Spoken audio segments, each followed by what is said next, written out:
हरियाणा में बीजेपी को कांग्रेस के साथ कड़ी टक्कर का सामना करना पड़ रहा है। बीजेपी के रणनीतिकारों को उम्मीद है कि विपक्षी दलों के बीच वोटों के बंटवारे से नुकसान की भरपाई की जा सकेगी। यहाँ बीजेपी को कांग्रेस पार्टी से ज़्यादा सीटें जीतने की जरूरत है। 10 साल की सत्ता विरोधी लहर से जूझ रही बीजेपी को विधानसभा चुनाव में सत्ता बरकरार रखने के लिए बड़ी लड़ाई का सामना करना पड़ रहा है। बीजेपी को उम्मीद है कि कांग्रेस, जननायक जनता पार्टी और इंडियन नेशनल लोकदल के बीच विपक्षी वोटों के बंटवारे से नुकसान को रोकने में मदद मिलेगी। 1999 के बाद से हरियाणा में ज़्यादातर सीटें जीतने वाली पार्टियों ने केंद्र में सरकार बनाई थी। पिछले आम 5 चुनाव और विधानसभा चुनाव में हरियाणा में लोकसभा चुनाव जीतने वाली पार्टियां गठबंधन राज्य में भी सरकार बनाती है।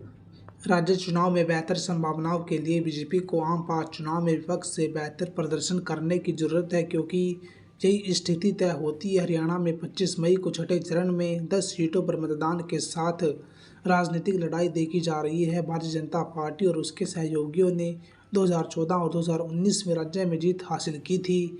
जाटों के गुस्से और महंगाई, बेरोजगारी के दम पर कांग्रेस को उम्मीद है कि वह बीजेपी की सीटों में सेंध लगा पाएगी।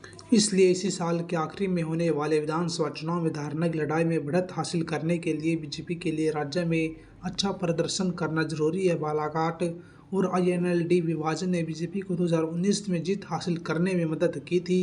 2009 से लोकसभा चुनाव में कांग्रेस ने 42% वोट शेयर के साथ हरियाणा की 10 में से 9 सीटें जीती थी। बीजेपी INLD गठबंधन को 28% वोट शेयर के साथ सिर्फ 1 सीट मिल पाई थी। 2014 में बीजेपी ने हरियाणा सहित कांग्रेस के साथ साझेदारी की और देश में कांग्रेस विरोधी माहौल की वजह से 35% वोट शेयर के साथ 60 सीटें जीती थी, जिससे सबसे पुरानी पार्टी को 19% वोट शेयर का नुकसान हो गया था।